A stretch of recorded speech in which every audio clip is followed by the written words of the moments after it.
That boy doesn't need a doctor or another nanny. That boy needs a mom. Hello, dear viewers. Before we go ahead with this story, kindly show us your love and support by liking this video, subscribe to this channel, and drop a comment below. Now let's continue. Maya didn't sleep that night. She sat by the window watching Seoul's lights blur through her reflection in the glass, her mind churning through impossible scenarios. Every outcome she imagined ended badly. Tell Minjae the truth and risk his rage, his disbelief, his potential involvement in whatever had killed Aliyah. Stay silent and live with the weight of knowledge that could save or destroy this family. Run and abandon Ji-hoon to a fate she couldn't predict. By dawn, she'd made a decision. She would tell Minjae what she knew, but carefully. She would watch his reaction, measure his surprise, gauge whether he was victim or perpetrator in this elaborate deception. But fate, as it often does, had other plans. She was helping Ji-hoon get dressed that morning when voices erupted from downstairs. Angry voices, speaking rapid Korean punctuated by words even Maya could understand. Police. Investigation. Warrant. Stay here, Maya told Ji-hoon, trying to keep her voice calm. Play with your toys for a few minutes, okay? I need to check on something. Is Appa okay? Ji-hoon's eyes were wide with fear, that old familiar terror creeping back into his expression. Your dad is fine, I promise. Just stay here. Maya descended the stairs to find Minjae standing in the foyer, his face carved from stone, while two men in suits held up official-looking badges. Behind them, uniformed police officers waited at the door. This is absurd, Minjae was saying in English, clearly for the benefit of everyone present. I've done nothing illegal. My business dealings are completely transparent. Mr. Kang, we have a warrant to search the premises in connection with an ongoing investigation into international trafficking networks, one of the suited men replied in precise English. We can do this cooperatively, or we can do this the difficult way. Your choice. Sang-woo stood at Minjae's shoulder, his hand near his weapon, his entire body coiled tight. Maya recognized the stance of a man ready for violence. Don't, she said quietly, and every eye in the room turned to her. She descended the last few stairs, positioning herself where she could see everyone. Mr. Kang, they have a warrant. Fighting won't help anything. It'll only make things worse and frighten your son. Something flickered in Minjae's eyes. Gratitude maybe, or surprise that she'd interceded. He took a slow breath and nodded to Sang-woo, who relaxed fractionally. Fine, Minjae said. Search. You'll find nothing because there's nothing to find.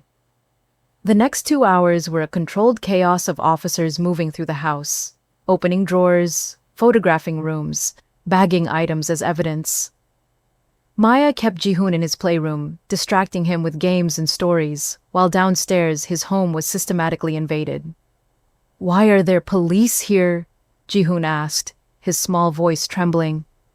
Sometimes grown-ups have misunderstandings, Maya said carefully. The police are just making sure everything is okay. Your dad didn't do anything wrong. Promise? Maya looked into his trusting eyes and made a promise she had no business making. I promise. But her mind was racing. If the police were here investigating trafficking, it meant someone had connected Minjae to the network Aliyah had been investigating, which meant either Minjae was guilty, or someone was framing him, or the investigation had finally caught up to the truth about Aliyah's death. Whichever it was, the walls were closing in. Around noon, one of the detectives knocked on the playroom door. Miss Thompson, we need to speak with you. Maya's stomach dropped, but she kept her expression neutral. Ji-hoon, can you draw me a picture while I talk to these men? I'll be right outside the door. She stepped into the hallway, pulling the door mostly closed behind her. The detective was younger than she'd initially thought, with tired eyes that suggested too many late nights and too few answers. I'm Detective Han, he said in English. We have some questions about your employment here. Of course. You've been working for Mr. Kang for approximately 3 weeks, is that correct? Yes. And prior to that, where were you employed? Maya had prepared for this question, had built a cover story that would hold up to basic scrutiny. I did temporary work, hotels, events. I'm in Seoul on a work visa, taking jobs as they come. Yet Mr. Kang hired you for a substantial salary as his son's nanny based on a single interaction at a Christmas party. That doesn't strike you as unusual? I was a pediatric nurse in the States. I have qualifications that go beyond typical nanny credentials. Were, Detective Han noted, past tense. Why did you leave nursing? Personal reasons. Could those personal reasons have anything to do with an incident at Chicago Memorial Hospital involving a patient who died under suspicious circumstances? Maya's blood went cold. They knew. Somehow, they knew. I was never charged with anything, she said carefully. And I left Chicago because I needed a change, not because I was running from anything. Yet you ended up working for a man whose wife also died under suspicious circumstances. Another medical death with inconsistencies in the records. That's quite a coincidence, don't you think? I didn't know about his wife's death when I took this job. I still don't know the details. Mr. Kang is a private person. Detective Han studied her face with an intensity that made her want to squirm. Miss Thompson, I'm going to be direct with you. We believe Kang Min-jae is connected to an international criminal organization involved in human trafficking, money laundering, and possibly worse. His wife was an undercover federal agent who was killed when her cover was compromised. If you know anything about her death, anything about his business dealings, now is the time to speak up. I don't know anything, Maya said, and it was mostly truth. She had suspicions, theories, fragments of information that didn't quite form a complete picture. I'm here to take care of a child who needs stability. That's all. A child who may not even be Mr. Kang's biological son. The words hung in the air between them. Maya forced herself not to react. I don't know what you're talking about. DNA tests run after Aliyah Kang's death showed no biological relationship between her and the child registered as Ji-hoon Kang, which raises questions about where the child actually came from, whether he might be connected to the trafficking network. Horror flooded through Maya. Ji-hoon is a victim in all of this. He's 4 years old. Whatever his origins, he's innocent. I agree, which is why we need to know the truth, to protect him. Detective Han leaned closer. Help us. Tell us what you know. We can offer protection, relocation, whatever you need, but we need information. Maya thought of the little boy in the next room, drawing pictures to keep himself distracted from the chaos around him. Thought of Min-jae downstairs, his entire life being picked apart by strangers. Thought of Aliyah, dying in that clinic with secrets locked behind lips that would never speak again. I can't help you, she said finally, because I genuinely don't know anything. I'm just a nanny trying to help a traumatized child. Detective Han looked disappointed, but not surprised. He handed her a card. If that changes, call me, day or night. We can protect you, Miss Thompson, but only if you let us. After the police left, taking boxes of files and electronics with them, the house felt violated. Staff moved quietly through rooms, restoring order, but the damage went deeper than physical disruption. Trust had been shattered. Safety had been revealed as illusion. Maya found Min-jae in his study, standing at the window with a glass of whiskey in his hand, despite it being barely afternoon. Is Ji-hoon all right? He asked without turning. Scared, but okay. I told him it was a misunderstanding. And you? Are you all right? Maya closed the door behind her. They asked me about Chicago, about why I left nursing. Now Min-jae did turn, his expression sharp. What did you tell them? Nothing, but they know something happened. They're looking for leverage, for ways to pressure people into talking. And are you going to talk? The question was asked mildly, but Maya heard the steel beneath it. This was a test, a moment where she chose sides. I need you to be honest with me, she said, instead of answering. About everything. Your business, your wife, Jihoon, all of it. Why should I trust you with that information? Because I'm the person taking care of your son. Because I'm living in your house. Because if things go wrong, I'm going to be caught in the crossfire. Maya met his eyes steadily. And because I think you need someone to trust right now, and your options are limited. Minjae studied her for a long moment, then gestured to the chairs by his desk. Sit. Maya sat, her heart pounding. This was it. The moment where everything either broke apart or somehow, impossibly, came together. Minjae drained his whiskey and set the glass aside. My family has been involved in what you might call gray market businesses for 3 generations. Import, export that sometimes skirts legal boundaries.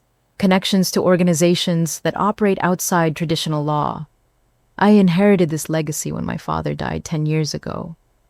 You're saying you're part of organized crime. I'm saying I'm part of a system that existed long before I was born.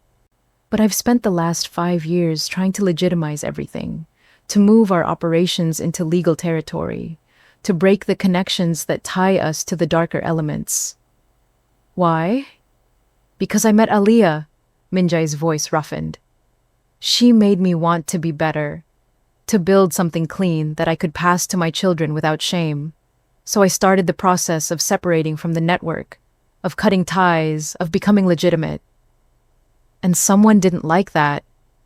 Multiple someones, on both sides of the Pacific. There are people who see my legitimization as betrayal, as weakness, as an opportunity to take what I've built. Maya processed this carefully.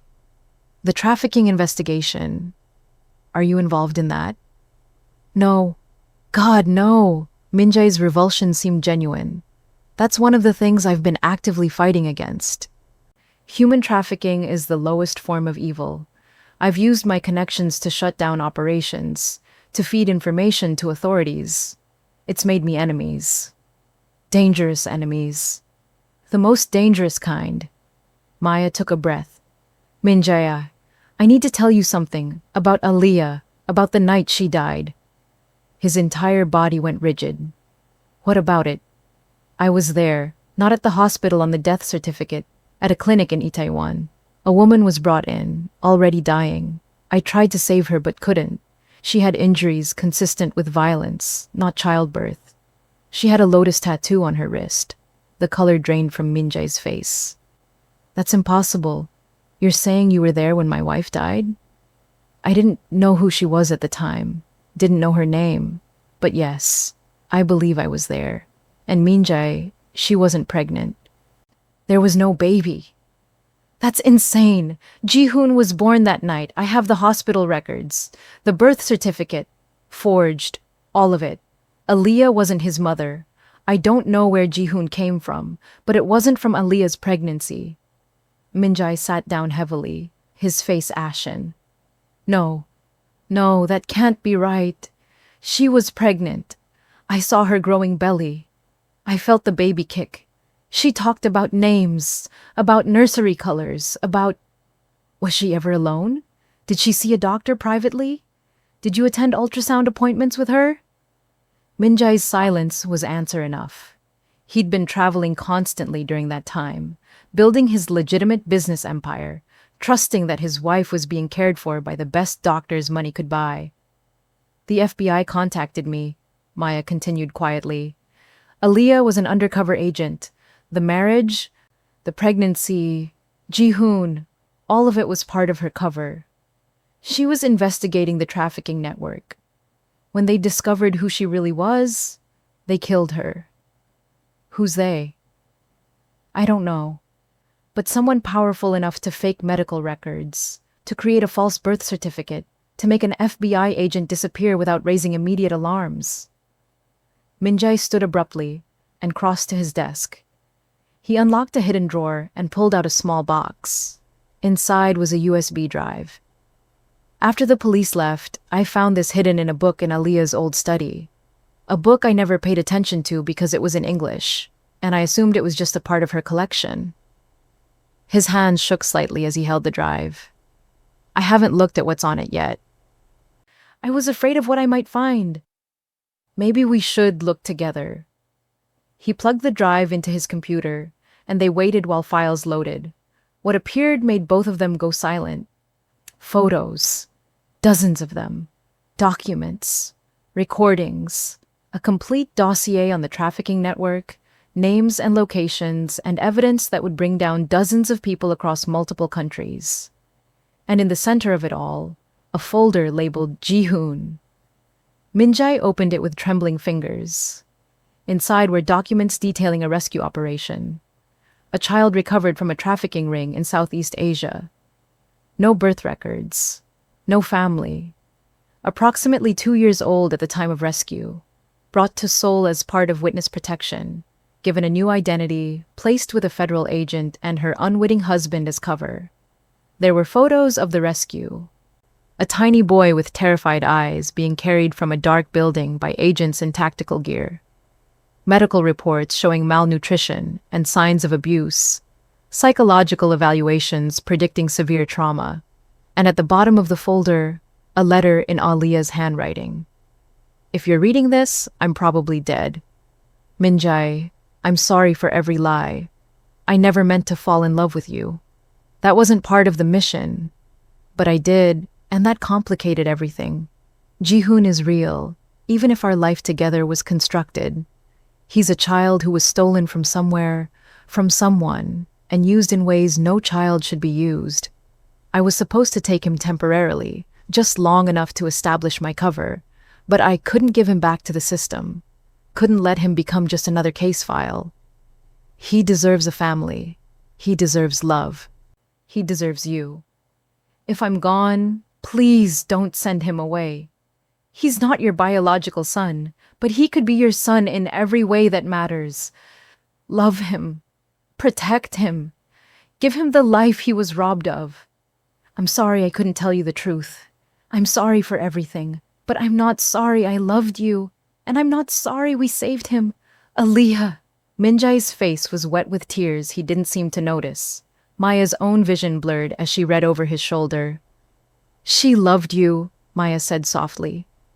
Whatever else was false, that was real. She died protecting him, protecting both of us. Min-jae's voice broke. And I never knew, never suspected. I thought I knew her, and I didn't know anything. You knew the important parts, the parts that mattered. Min-jae wiped his eyes roughly. This doesn't change anything for Ji-hoon. He's my son. I don't care about biology or cover stories or any of it. He's mine. I know, but this evidence, if we turn it over to the authorities, it could expose him, put him in danger, or it could protect him by destroying the network that took him in the first place. They sat in silence, the weight of impossible choices pressing down on them both. Outside, Seoul continued its indifferent sprawl across the landscape. Inside this room, two people who barely knew each other were bound together by secrets that could save or destroy a child they both loved. I need to think, Min-jae said finally. I need to figure out what to do. We need to figure it out, Maya corrected. You're not alone in this anymore. Min-jae's eyes met hers, and something shifted between them. An understanding, a partnership forged in crisis and truth. Why are you helping me? He asked. You could take this information to the police, could probably negotiate immunity, protection, a new life.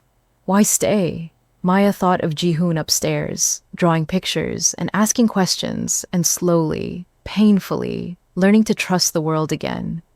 Thought of all the children she'd failed to save in her career, all the ones she'd walked away from to protect herself. Because that little boy deserves better than what life has given him so far, she said simply, and because I'm tired of running from things that matter. Min-jae nodded slowly. Then we protect him. Together. Whatever it takes. Whatever it takes, Maya agreed. Neither of them acknowledged that by making this choice, they were putting themselves directly in the crosshairs of people who had already proven they would kill to protect their secrets. Neither of them admitted that the danger was only beginning, and neither of them could have predicted that the greatest threat would come not from faceless criminals or corrupt officials, but from the past itself, reaching forward to claim what it had lost. The days after the revelation moved with dreamlike unreality. Minjai withdrew into himself, spending long hours in his study analyzing Aliyah's files, making encrypted phone calls in Korean that Maya couldn't follow. The house, already quiet, became tomb silent except for Jihoon's occasional laughter that seemed almost defiant against the gathering darkness. Maya focused on maintaining normalcy for the child. They decorated the Christmas tree together, Jihoon carefully hanging ornaments, while Maya told him stories about Christmas traditions from around the world. They baked more cookies, they read books about reindeer and snowmen, and the magic of believing in impossible things. But at night, after Jihoon slept, Maya would lie awake thinking about the USB drive's contents. About a 2-year-old boy rescued from hell and given a chance at heaven, only to have it ripped away when his adoptive mother was murdered. About the network still operating, still stealing children, still destroying lives for profit. About the fact that somewhere, someone might be looking for Jihoon, biological parents who had no idea their child had been taken. Or worse, people who had sold him and might want to reclaim their property. It was during one of these sleepless nights, 5 days after the police raid, that Maya's phone buzzed with a message from an unknown number. "You have something that belongs to us. Return it and everyone lives. Keep interfering and the boy dies first." Maya's hands went numb. She stared at the message, rereading it, trying to convince herself she'd misunderstood. Then, a photo loaded. Jihoon in the garden that afternoon, playing with a ball, completely unaware that someone was watching. The angle suggested the photo had been taken from outside the estate walls, with a telephoto lens. Professional surveillance. Maya was out of bed and moving before conscious thought caught up. She ran through the connecting door into Jihoon's room, her heart in her throat. He was there, safe, sleeping peacefully, his small chest rising and falling with each breath. But the window was open a crack, cold December air slipping through. Maya knew she'd close that window before bedtime. She always did. She crossed to it quickly, scanning the grounds below. Nothing moved in the security lights. No suspicious shadows. But the message had been clear. They were watching. They could reach him. "Maya," Jihoon's sleepy voice made her spin around. "What's wrong?" "Nothing, sweetheart. Just checking the window. Go back to sleep." "You're scared." Children could sense things adults tried to hide. Maya forced herself to breathe normally, to smile. "Just being careful. Everything's fine." But Jihoon sat up, his eyes too knowing for his age. "The bad people are coming, aren't they? The ones Iyama was scared of." Maya froze. "What do you mean? What did your mom say about bad people?" "She used to have nightmares. She'd talk in her sleep. About men who took children. About having to keep me safe." Jihoon's voice was small. "I didn't understand then, but I do now. I'm not really supposed to be here, am I?" Maya crossed to his bed and sat down, taking his small hands in hers. "Listen to me. You are exactly where you're supposed to be. You are Minjai's son. You are loved and wanted and protected. Whatever happened before, whatever brought you to this family, it doesn't change that you belong here. But someone wants me back. No one is taking you anywhere. I promise."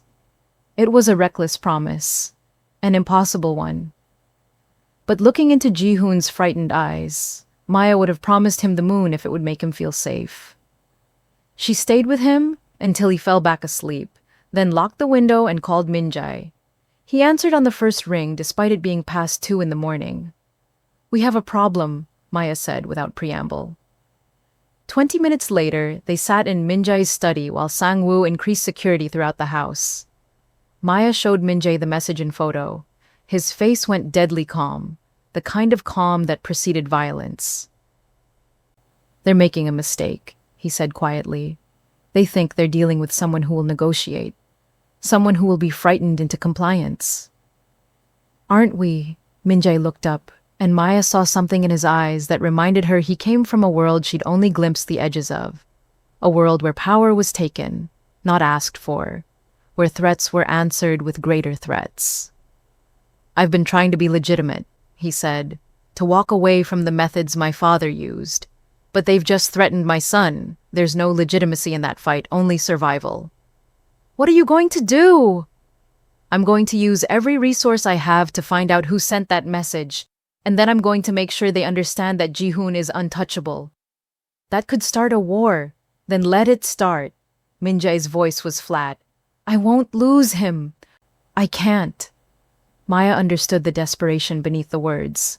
Minjae had already lost Aliyah, had already lived through the trauma of believing he'd lost both wife and child in one night.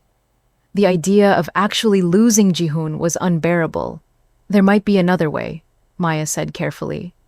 The evidence on Aliyah's drive. If we give it to the right people, if we can use it to destroy the network completely, then Ji-hoon stops being valuable to them. He becomes just another rescued child with no strategic importance. And if we do that, Ji-hoon's origins become public record. He becomes a case study, a news story, his entire life examined and dissected by strangers. Better examined than dead? The brutal truth silenced them both.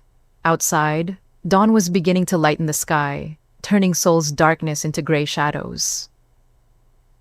I need to make some calls, Minjae said finally. There are people who owe me favors, information brokers who might know who's behind this. And I need to reach out to my contact in the FBI. Detective Han gave me his card. If we're going to do this, we need official protection. Minjae looked at her for a long moment. This isn't your fight, Maya. You could still walk away. Take the money you've earned and disappear. No one would blame you. I made a promise to Ji-hoon. I don't break promises to children. Even if keeping it might kill you? Maya thought of all the children she'd failed to save in Chicago. All the cases where she'd been powerless, bound by systems and procedures that moved too slowly to prevent tragedy.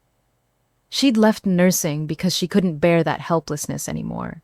But here, now, she had a chance to save one child completely, to stand between him and the darkness that wanted to swallow him. Especially then, she said.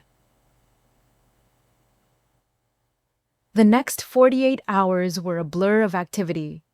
Minjae's associates moved through the house like ghosts, men and women who spoke in code and carried themselves with the confidence of people who knew how to handle violence. Sang-woo coordinated with them, turning the estate into a fortress. Maya contacted Detective Han, who arrived with a small team of federal agents.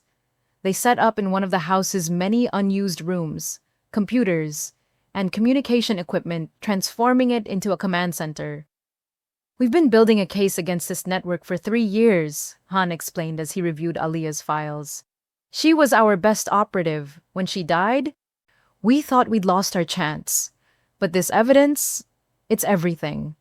Names, locations, bank accounts, we can shut them down completely. How long will that take? Maya asked. If we move fast? Coordinated raids across multiple countries, we could execute within a week. But there's risk. If they catch wind of what we're planning, they'll scatter. Or worse, they'll retaliate. Against Ji-hoon. Against anyone connected to this. You, Mr. Kang, the child, will do everything we can to protect you, but I can't guarantee your safety. Minjae, who'd been silent during the briefing, spoke up. What if we use ourselves as bait? Han's head snapped toward him. Absolutely not. Think about it. They want Ji-hoon. They're watching the house, looking for an opportunity. What if we give them one? Let them think they have a chance to take him. Draw them out where you can catch them in the act.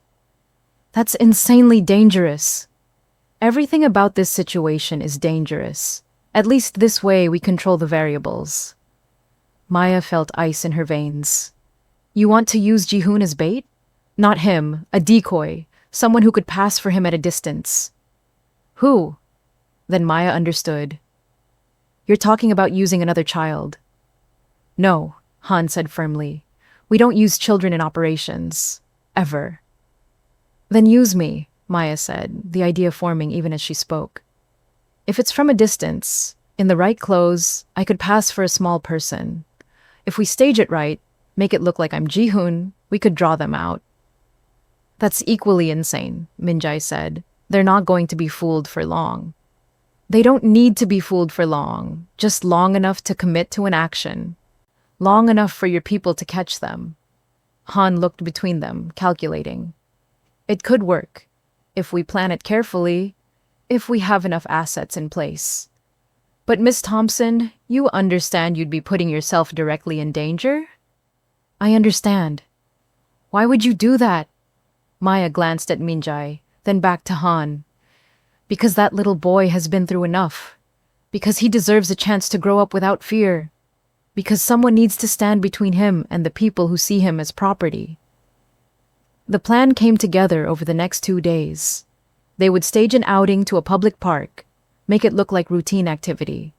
Maya would wear clothes similar to what Ji-hoon normally wore, would be visible but at enough distance that specific identification would be difficult.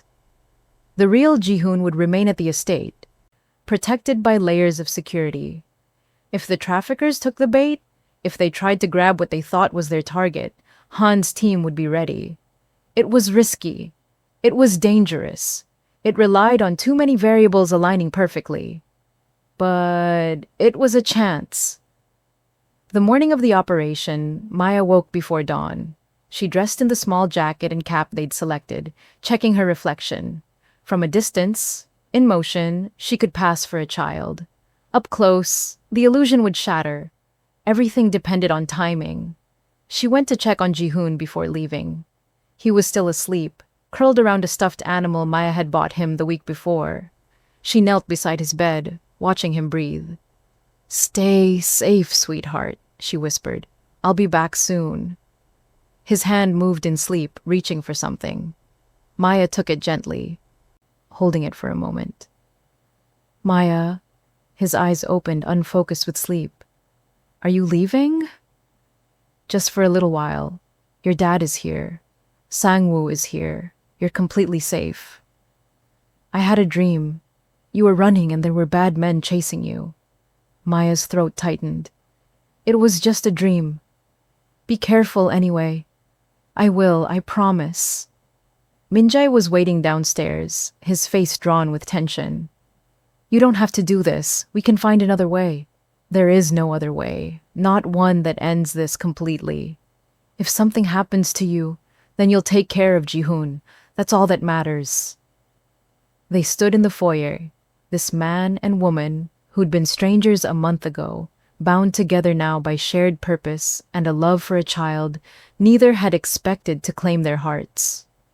When this is over, Min-jae said quietly, if we all survive this, I want you to know that what you've done for us, for Ji-hoon, I'll never be able to repay that.